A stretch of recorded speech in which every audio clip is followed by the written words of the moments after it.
Hello, everybody, and welcome to Professor P's podcast. I'm Natasha Palumbo, aka Professor P. I'm known for evoking the essence of spirituality by bringing the energetic fire, activating the mind, and speaking the truth. I'm so honored that you are here with us today. I thank you for joining. This podcast is focused on entrepreneurship, empowerment, and energetics. You're going to find a wealth of information inside, guest speakers, and the elixir, a dose of energetic power. So let us join in on today's podcast. Hello, everyone, and welcome back to Professor P's podcast. I'm so excited for you all to join me again today. Listen, thank you so much to all of you who send me messages and tell me how much you enjoy the podcast, the episodes, the impact that they're having in your lives. I do not take it for granted that you are listening and getting so much out of it. And I just really appreciate, again, all the likes, subscriptions, sharing out the messages, and letting me know, again, what you're getting from them. I'm really excited. So this is the last episode for the fall semester 2025. I'm going to take a little break, and then we'll be back in the spring with a new set of episodes for you. And I'm ending this semester with a guest speaker, and I'm so excited, everyone, for her to be joining us.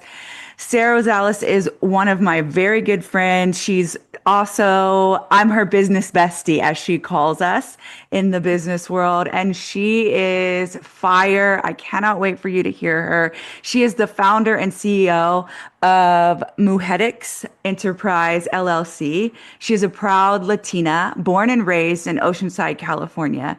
She came from humble beginnings where she had little to no exposure and resources or opportunities to entrepreneurship whatsoever. But from an early age, she knew the power of collective community and how much it means to just have that support. So in 2020, she had a vision to create a company that would invest, encourage in, and support and lift her community by empowering women and minority business owners and entrepreneurs with the tools used by large corporations for companies with assets of over $5 million. She learned that large corporations are winning because they play by a different set of rules. And she believes all business owners deserve a piece of that pie. She is fire, everyone. And I want you to know her mission is to elevate women and minority business owners to the next level of their business through empowerment, education, and creative supportive resources. I have seen this firsthand myself, everyone, and I just want you to welcome her in. Make sure that you connect with her. Her information is going to be at the end of this show. But Sara, thank you for joining us. Welcome in. You are fire. She's also a badass attorney too, by the way, everyone. Probably should have thrown that in there. There it is, throwing it in. And I'm just honored that you're my friend as well. So welcome in. Welcome to the show. Thank you for joining us. Tell us a little bit more about you and your enterprise. Thank you so much, Natasha. Yeah, first of all, I just want to thank you for this invitation. I am so humbled by your invitation and love the work you're doing. I think it's amazing. I think there's so many people who need to hear, words of encouragement and empowerment and all the things that you stand for and all the things that you do. So thank you for having me. Thank Yeah, you. I'm just really excited to, share in the same, vein, just kind of share empowerment and education. It's what I do. So as you mentioned, part of the enterprise is currently it's consulting boutique that I provide consulting services for entrepreneurs and small business owners. And basically, the pillars of my company are about empowering my clients through education and also creating a collective community support through different events such as networking. And networking, as you know, has been a little mix of not just, corporate networking, but, very fun and informative and empowering. Really, I want to help other business owners kind of feel the love and feel supported and feel empowered. And that's not always the case when you go to very, stuffy events. So I try to make my events Yeah. fun, and I'm really trying to do some things in North San Diego County. So those events are kind of up and running as of this year. They just started. Yes, and I've been to them and I love them, by the way. I think they're amazing. And we actually met at the Continuing Education Resilient Entrepreneur program through Cal State San Marcos, which I love being at. Just released those beautiful students. Hello to all my stars. I love you all so much. So proud of you. I'll be at graduation, by the way. My hood, however, and gown is in my Sacramento house. I just discovered that. So not sure how I'm going to dress, but I'm going to dress fly. Anyways, and when I met you, we connected and I really just loved everything you're about and what you do. And, let's go back a little bit. You weren't exposed to this and it wasn't something you grew up with. So tell me a little bit about that journey, like how you grew up and kind of like, where this was starting to unfold for you. I know we talked that the business came out, but like, where was it though with this, this is really what I want to do because, we didn't have this and I'm going to be able to go and create it. Yeah, so that honestly would require for me to go back to even, a time where I grew up, how I grew up. So I grew up from a a large family size of six. My mom was a single parent. We grew up in the hood. For most people, don't realize that in the 80s and 90s, Oceanside was not what it is right now. Mhm. And so, we grew up with very little resources. My mom, because she was a struggling single parent, it was very hard for her to make ends meet. And so my siblings and I pretty much just kind of, did what we had to do to kind of survive, kind of make our way through. And honestly, at the time, it was almost, like graduating high school was something that was like, oh my God, it was a big deal. So, that's kind of the community I come from. I remember, there was drive-bys growing up and lots of, gang activity and colors you wore and getting jumped and things like that, which thankfully a lot of things have changed in Oceanside since then. But coming from that environment, to be honest, I don't think there was even there was nobody who I can say I never seen anybody who had gone to college or what that looked like or anybody, in higher education. So I didn't really know that was a path for me. And when I went to college, it actually was by pure coincidence. I was kind of like, well, I saw other classmates going to community college. I'm actually a transfer student, so I ended up going to a transfer to a community college, and I went on what's called the 8-year plan, which means you pretty much signed up, to kind of literally, I just kind of like worked full time and went to school full time on when Yeah. I could go. It was like Yeah. sometimes the schedule didn't work out. Sometimes it was like, I had to work and not take that semester, and then they weren't offering those classes the other semester. So what should have taken me 2 years took me almost 8 years to complete. Um, so I'm actually really proud of my AA, because it Yeah. was just a big sacrifice. And I think it was also like the very the stepping stone that allowed me to believe in myself, because Mm. I think I couldn't even imagine seeing myself as a transfer student and even graduating, right, even transferring. So I think for me, my security blanket was like, well, if anything, at least I can leave with an AA. Like that was my mindset. And again, right, because I wasn't surrounded by anybody who was pretty much, doing it and kind of encouraging, which says a lot about mindset and a lot about the people you surround yourself with, which I would love to to talk about that at Yep. some point. But yeah, so I think I just really tried to, keep my head down and transfer. That was my goal, thankfully, and thank God. And I do believe, God put. Yeah, I'm a person of faith, and I do Yes. believe God places the right people in your path that need to be in your path. And Absolutely. yeah, and thankfully, I had a professor who had one day just ironically, after class, he was like, "Hey, what do you, like I think." Yeah, this was kind of towards the end of the semester. So he's like, "Hey, what are you gonna do after the semester?" And he's like, "You're really smart. Like you should really, like what are you doing?" And I honestly, I was just trying to transfer. So you know, deep down in the back of my head, yes, I think I had this dream that I had to put away because I don't think it was for me, and it was the dream to be a defense attorney, actually. So my uncle, when I was in high school, he was charged with some very serious crimes, and at the time, my family I was pretty much the translating in court for my grandparents who spoke Mm. Spanish. And even then, it was just a very frustrating experience because even though I speak English, right, I didn't understand legal jargon and legal terminology and the court proceedings and all these things that I went to, and kind of just seeing that whole thing play out with my family was really frustrating. And I think deep down inside, I always told myself, like, I want to I want to be somebody who helps people like my family get through challenging times like that. Because I felt like the public defender didn't really care. Right. So that's kind of where that fire was sparked. And when that professor asked me that, I kind of was like, well, I've always wanted to go to, to be a lawyer. But in all honesty, I had no idea what that meant, had no idea what that required. And so he said, you know what? I have a friend. She's a Latina. She's a really great attorney. Like, you need to meet her. And so he was kind of probably one of my first mentors who So encouraged cool. me. Yeah, which says a lot about your guys' positions, right? As professors and Absolutely. yeah, and as you guys are very a very, I think, great mentorship to have if you see Mhm. students, that you have that potential. I think I sometimes, like, especially in my position, I didn't think I had it. But he really encouraged me to meet with her. And that weekend we met for coffee. And when I saw her, I think it was the first time I had seen someone who looked like me. And, Mm. she was a Latina, she was petite, she was like, literally was like, I could see myself in her. Mm. And that changed everything for me.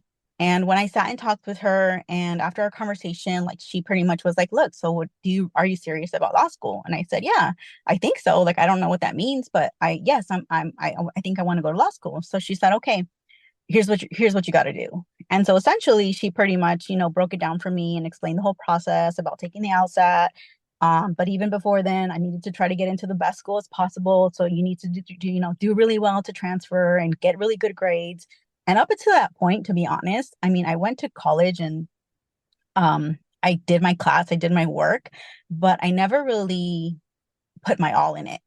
I was just kind of, because I didn't really know what I wanted to do. And it was just kind of, Mm. I was juggling work and school. Yeah. But after that point, when she said, you need to get the highest grades you can and get into the best school you can, that changed everything for me. So after that point, I just, I kept my head down and just worked really hard. And thankfully, like, I got to the point where it's like, okay, I was getting ready to transfer. And that in itself was an experience, and probably a story I have to share, because I think sometimes there will be people in your path that may discourage you, or Yep. maybe not believe in you. Yep. And sometimes you're the biggest person who has to believe in yourself and Yep. Absolutely. encourage you and be your own cheerleader. Yep. And that's what it took when I was getting ready to transfer, because I remember, again, this, again, people puts the right people in your path. And I think he was a professor or a counselor, actually a counselor. He had told me, like, hey, you should apply to the best schools you can. And not for anything, but, this goes back to where I started, right? I come from Oceanside, from a little, in the valley. I grew up in the valley, deep Yeah. valley. And anyone who's from Oceanside knows the deep valley, who's been there and grown there. And I never thought I would leave. I never saw myself going anywhere. I never thought outside of my little bubble. And Mm. so to think and fathom anything outside of, actually, even Cal State San Marcos to me was far. Like, I just lived in my Wow. bubble. Yeah. So when I was getting ready to transfer, and that counselor said, you should apply to as many schools as you can. And I think at the time FAFSA offered, like, I don't know, some like five, four, five, six applications. I don't remember. Whatever they covered is what I applied for. And at the time, my dream school had always been UCLA, always had been UCLA. And so I applied for it. Obviously, that was a very high, a high, a high, higher than a high star to shoot for. But that was always my dream school. So I applied for it, and then I applied for a bunch of other schools. And then at the time, my counselor said, well, if you're applying for UCLA, you should apply for UC Berkeley. And not for nothing, I had no idea what Berkeley was, but I said, okay, that sounds good.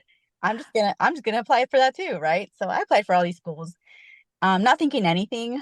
In reality, I think I had told myself already that I was going to stay local anyways, because how was I going to afford this? Right. Another story. But long story short, I ended up getting into all of the schools I applied to. And but right before that, actually, I had gone to another counselor. And when I went, he actually was telling me, and this is what I mean by like you have to be your own cheerleader sometimes. Yeah. He was like, "Why are you applying to why are you applying to UCLA? Why are you applying to Berkeley? You know you're not going to get in there, right?" And I was like, Wow. well, maybe not, but at least, I got a free FAFSA application, so I'm gonna apply. And so he said, Absolutely. and yeah, so like I think in that moment, for I did kind of doubt that I would get in, but I think that's where I was kind of like, well, I don't lose anything by applying. And ironically, once I got all my applications back and I did get accepted to all of them, he was the same counselor who I had to go back to say, hey, like, I'm enrolling in the school. And he remembered me. He remembered me because I that was my that Julia Roberts scene where she comes back and says, "Big mistake, big mistake." Yes. Yes. Yes. So I had my Julia Roberts moment, and I came back and I said, "Do you remember me? I'm the girl that you told that I wasn't going to get into UCLA." I said, and I got into all the schools I applied to. And he looked at me a little, kind of like, "Oh shoot." I think he realized like what he had kind of like done, but anyways, it was fine. I was very happy. And long story short, I that's how my, transfer journey began. And so I ended up while I got into my dream school, God had other plans and I ended up going to Berkeley. They had a better package for me, a financial aid package. And so that's kind of what started that whole thing. That Um, is so rich in all you said there. I'm going to hold it for a second and dissect it a little bit because I a lot of my listeners are students, but they're entrepreneurs. There are people who just are looking for empowerment or that jolt of energy. But they all, I am sure, have faced a naysayer, right? That person that doesn't believe in your dreams. And I am always telling my students and those that I coach, those that I teach, right? Like you have to be your toughest coach and your best cheerleader, meaning you also have to be a tough coach to yourself and have the discipline and tell yourself, no, we're working out today, right? No, we're not going to sit on this couch today, or we're not going to go on this shopping spree, Natasha. Stop ordering from Amazon and save that money because you want to go and buy a villa in Italy. This is all a true story, everyone, right? yep, Like that discipline, that control, that structure, and then also, hey, lift your head, right? Lift your head, lift your head. You put your mind to something, you can do it. And you mentioned mindset as well. And I love a good Julia Roberts moment, by the way. Any movie me that too. it's a big mistake, huge, right? I even mentioned that to my son the other day because he's become like a really top salesman in Verizon. And, he was moved from one store to the other. And I was like, I'm sure that other store is like, dang, mistake, big mistake, because he's just killing the game, right? You've had quite the journey, this understory, but there was one significant thing you said that I want to hone in on because I think it ties into, your whole mission is you never saw anyone like you until this woman appeared. And here she was, finally a mirror showed up, right? And that is what you now are is you're a mirror to so many young women of color, right? I think not just a Latina women, but like I think more than just Latina women, but definitely obviously young Latina women. But here you are, a woman, strong, got her business going, a real human being as well, faith-based, fire, an attorney, and you didn't come from the best upbringing, single mom, big family, and that turning point for you, really, one moment changes 1,000 after it, and there's quite a few of your one moments in there, but that now, is kind of a big core of what you do, your events, and the things like that, right? The kind of the values you hold now, right? Yeah, so I think, as you mentioned, I think I try to be the person that I didn't have. Yeah. So providing, I guess some type of just like space, but also like encouragement and empowerment, for other women who maybe just, don't feel like they don't know anybody who's a business owner. They don't even know where to start or how to start.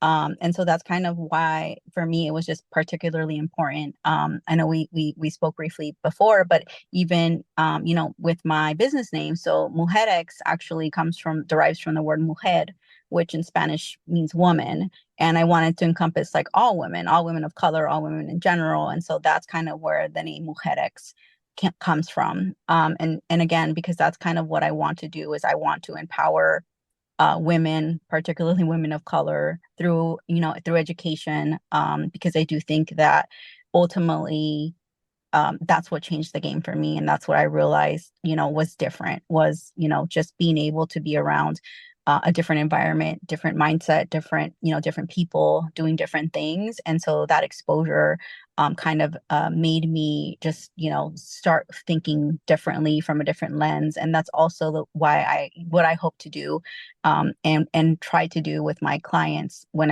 like I don't, I'm not an attorney. I consider myself a business consultant, and that's how I speak to my clients. I'm able to be transparent with them.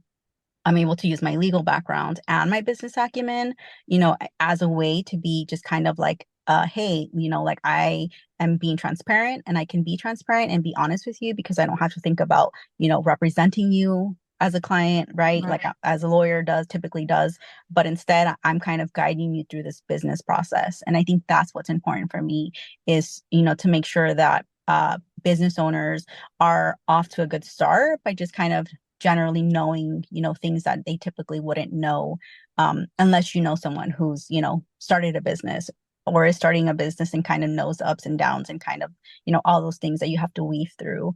So that's usually, kind of for me, that's what's important, is kind of empowering through education, because I think it's important.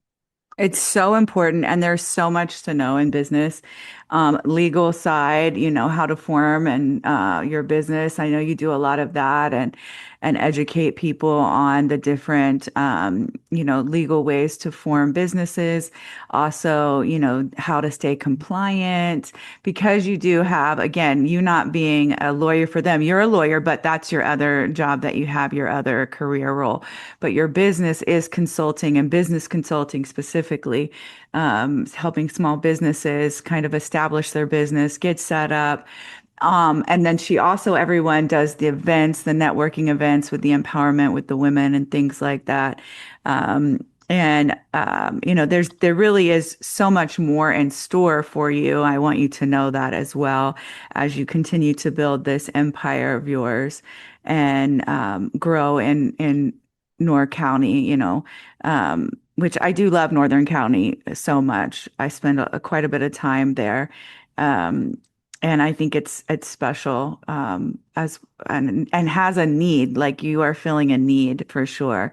Um, what is the one thing that you think is like you've learned in this entrepreneurial journey that you think my listeners should know is important, to entrepreneurship?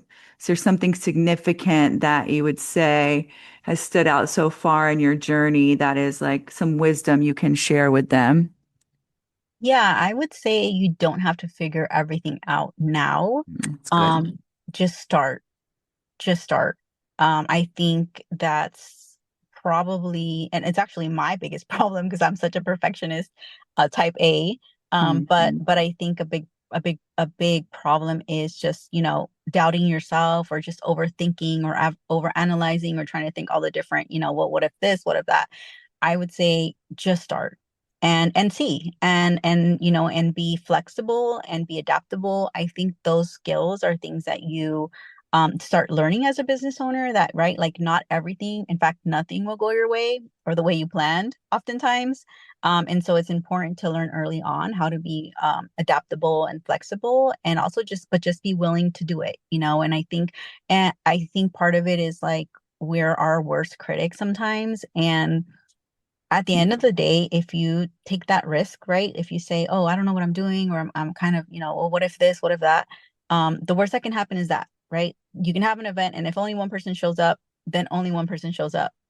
But at least you did it. And so, you just kind of learn from, from the things you do and kind of next time what to do, what not to do. But that's really how these businesses grow. They just, I just think oftentimes all we see is the highlight of business owners and business ownership. Nobody really talks about the struggle and the work and the nonstop work it takes and all behind the scenes. And, Yeah. you're constantly working. And I think not enough of that is shown or known. But it does require for someone to be flexible and adaptable and be willing to take risks. Yeah, and it is a lot of work. A lot, social media glamorizes entrepreneurship, and it is not that glamorous, everyone. Like it is long hours, I mean, I I'll get a text. What are you doing at your desk? You're still at your desk? I basically live at my desk. I know one day you and I were like showing pictures of our desks to each other. Like your desk was a mess, and I was like, "You should see mine." I'll shot you a picture, and you're like, "Oh my gosh," but like that's what happens, Like we're working, and it does take a lot of dedication. Again, a lot of discipline, a lot of control too, and we make a lot of sacrifices, but it's really worth it. I think you could probably agree with me, in the faces you see, the impact that you're having by bringing, just let, for the sake of talking about one thing, the networking events you've had so far with the women and the impact. I mean, I've been able to attend them. So I see the women coming together, and which is so important for women because women struggle, if we're going to be honest, and we are because it's my show. And so I'm honest. Women don't really like women, and they can struggle in that area. And that's deeply rooted in a wounded mother issue. And there's definitely not enough time for that discussion today. But, so it's really good to see beautiful, healthy, women networking events. And so I do want to commend you on that. And I see the women really thriving and enjoying and, mixing business with the pleasure part and the being a woman too. And that's the other thing I like about what you have is I'm very much in my feminine essence, and I have found that that's where my greatest power is as a woman.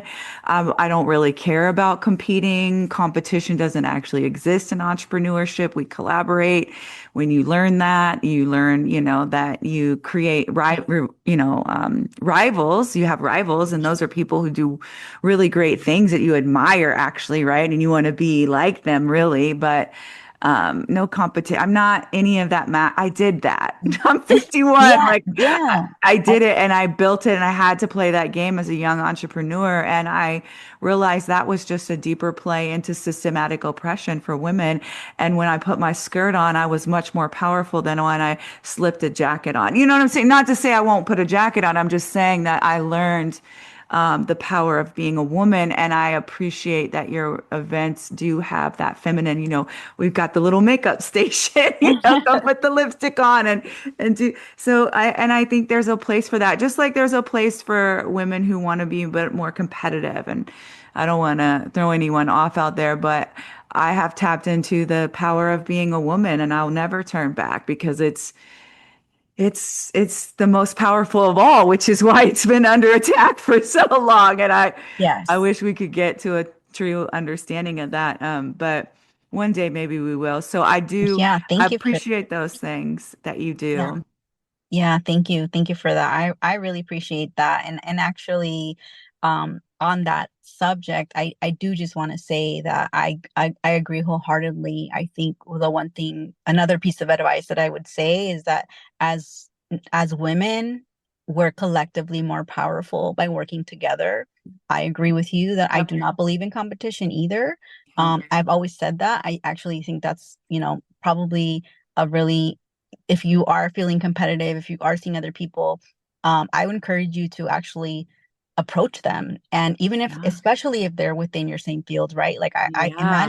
imagine what you could share with me that I don't know about, and what I could share with you that you don't know about if we're Yeah. in the same industry, and how much more we can grow. Like I Yeah. do believe in the collective power of community and of women. And so I've seen that, and it is hard to see when you see the opposite, of course. Yeah. But I've always said this. I've always said, even if we're doing the same thing in the same industry, you will never do what I do like I do it, and I will That's never right. do what you do like you do it. So there That's is no right. competition.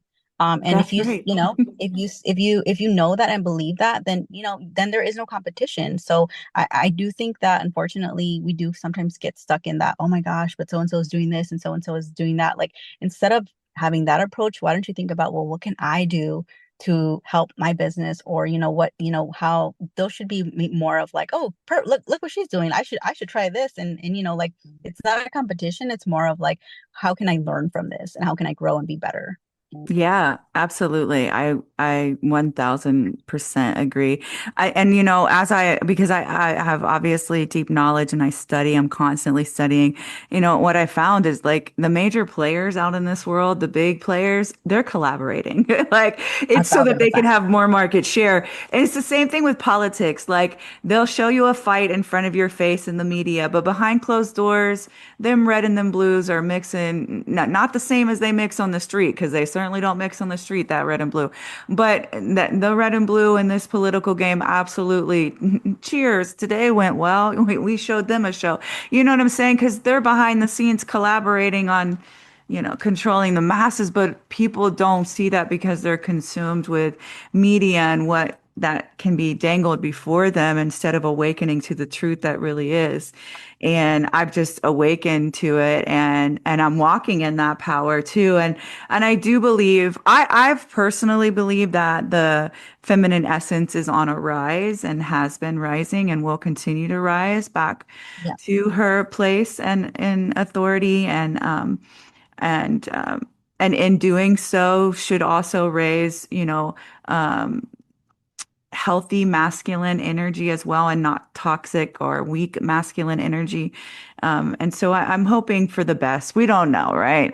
But I'm hoping that we can continue to come together and really see. And this is my thing in business too. For me, because I'm so mission based and human based, it's like you're not assigned to my assignment the way I'm assigned to it, right? Right. Like, so you might be have the same person, but our delivery, whatever, you hold something different because we're different human beings, and this is a different assignment, and my exchange with them is going to have a different halo going around it, because, right, that is what happens with practitioner and patient, or practitioner and student, is that this halo kind of goes around their heads, and that only happens with the embodiment of you and I, or you and another client, right? So that lens is a really important lens to have, and then having full confidence in that, and then knowing you're worthy to be paid for that too. I'm really tired of people undercutting themselves. I know we've had this conversation because we are working on an event together, and we've Yes. been talking about, how important it is to price things correctly. And this is a good note to anyone out there how many of you struggle? Where's your hands? Get ready for the dance. It's my favorite part. You struggle with pricing yourself, or you struggle with knowing the value of yourself. Struggle with Entrepreneurs are notoriously bad with numbers. It seems like early ones, I got some older ones that still struggle with their numbers, right?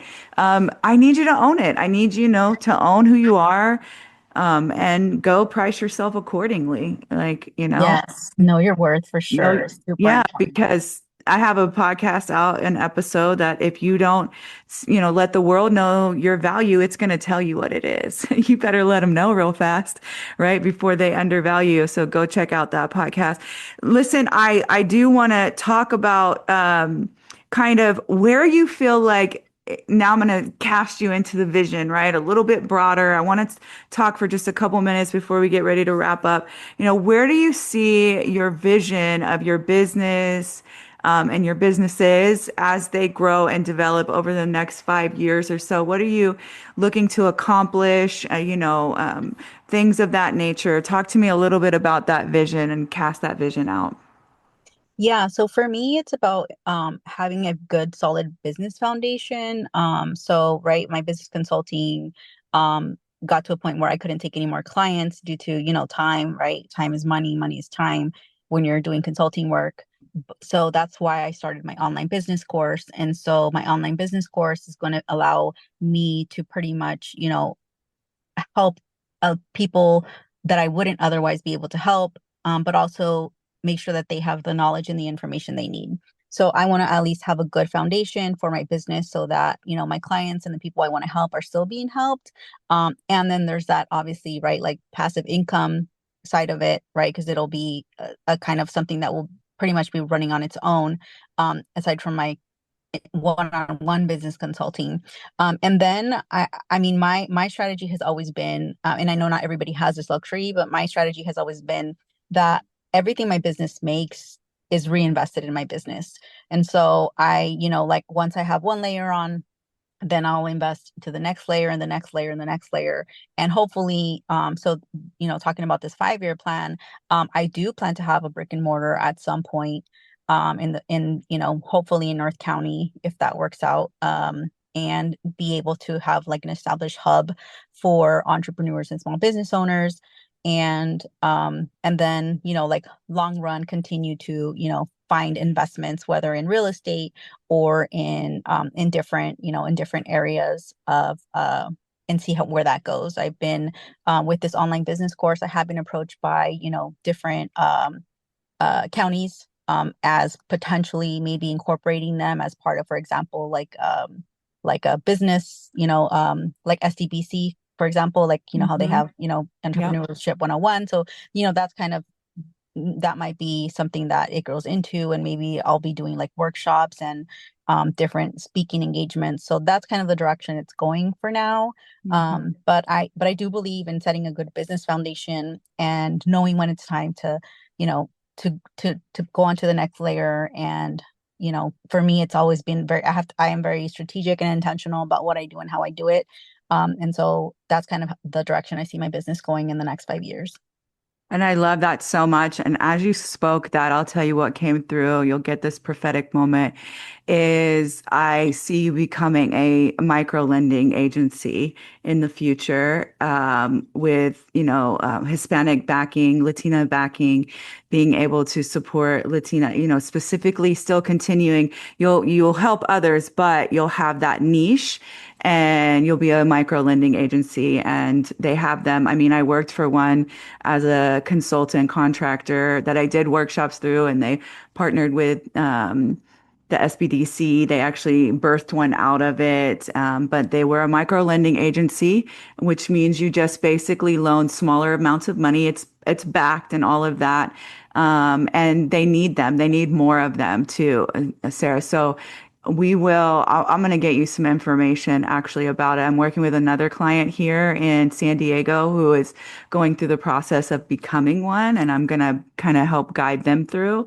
But as you were speaking, I saw it clear as day is that you would be able to be this micro lending company. And from that, you would have to have these courses because part of the requirement is to get the loans and things like that is you have to take the classes because they want you to know how to, take care of this money, that you're not just getting this money to whatever, right? And they want to make sure you have a sound business plan. They want to make sure that you have some type of education behind you and support, right? So I can see some really great things for you there. And so I just prophetically speak that over your business, as well as I see you speaking more. I saw that earlier when we started, you being a speaker more and sharing your story and sharing the empowerment and really being able to spark that belief that young women need, right? And the mirror, you going and being that mirror out there into this world. And I can see you doing a lot more speaking as well. And so I just encourage you in that. I, would love for you to, leave my listeners with one, last final tip of something that, is just a principle maybe you live by, or or, some pearl of wisdom that they can hold on to, and then your contact information, and that'll take us out. Thank you. Thank you so much for that, for those words. Welcome. I hold them. Thank you so much. Yeah, I think I'll part with reminding you to remember to invest in yourself because you are your biggest investment. You can't pour into others until you pour into yourself. And you can't pour from an empty vessel. So, it's really important to invest in yourself emotionally, mentally, physically, right? Especially if you are going into business ownership. If you are into business ownership, it can be very draining. And so it is very important to remember that, ultimately, it's really important to try to, keep yourself sane and and sometimes that does require intentional pouring into yourself in all those areas. So I would say to remember to invest in yourself. It's probably the biggest and best investment you could ever make if you want to make change for yourself and for those around you. And yeah, I would say that's probably what I would leave you with. And yeah, Absolutely. sure. Yeah, and I mean, people can follow me on. I have my social media, and you can follow me on IG at Mujerex1. That's Mujerex1. And I'm also on Facebook for all you oldies. I'm an oldie but goodie too, so I'm still on Facebook. And you can find me at Mujerex Enterprise. You can email me at sarah@mujerex.com as well, or visit my website if you want to do a free consultation. I do free 30-minute consultations Hey. if you are interested in starting a business, don't know where to start, don't know what you're doing, don't, just need some help. I'm happy to you do a free 30-minute consultation. So feel free to reach out. I love that. I love that. And thank you so much. And you guys stay tuned because we are collaborating together, her and I, Yeah. and we're working on a special event. And so stay tuned to that. You're going to want it if you're in the area, you're going to want it. Because any of you who's already been to one of my events know I don't play, and neither does she, because I've been to hers and I love them. So we are We love a good time. We love a good time. we are a good time. Okay, first of all, That's true. we're a good time on two legs. Let's keep it walking, sister. So I am the good time shenanigans coordinator and inspector all at one setting. It's listen, just don't get me started. But I really am so grateful that you came, and you just, your story, I know is going to resonate with so many. And so everybody, just so you know, all of her contact information will be linked inside the transcript. So you'll be able to just easily click and link into her. I definitely want you to connect to her. I definitely want you to go and show her some love and follow her. And I'll be back in the spring 2026. Oh my God, it is 2026 already. We got to get our lives together, don't we? Listen, I Yeah. got to give you guys that last thing, but I'll be back in the spring with a whole new series of episodes, Elixir, that energetic power, entrepreneurial tips, Professor Palumbo principles, they're coming. And I'll have another guest speaker for you in the spring semester. I want you to guys just again, let me tell you how much I love you. I'm so grateful for you. I appreciate you. I can't believe we are heading into a new year, but I wish you all the very best. And I will see you on the flip side and the new side of 2026. Be encouraged, be empowered, and as always, everyone, be well. Thanks, everyone, for listening today. I hope you received a lot out of that episode and are feeling energized and ready for whatever lies ahead. If you did enjoy it, I'd appreciate it if you'd share it out. Thank you in advance for doing so. Please also connect with me on social media, Instagram, LinkedIn, Facebook, Natasha M. Palumbo. And until next time, be encouraged, be empowered, and as always, be well.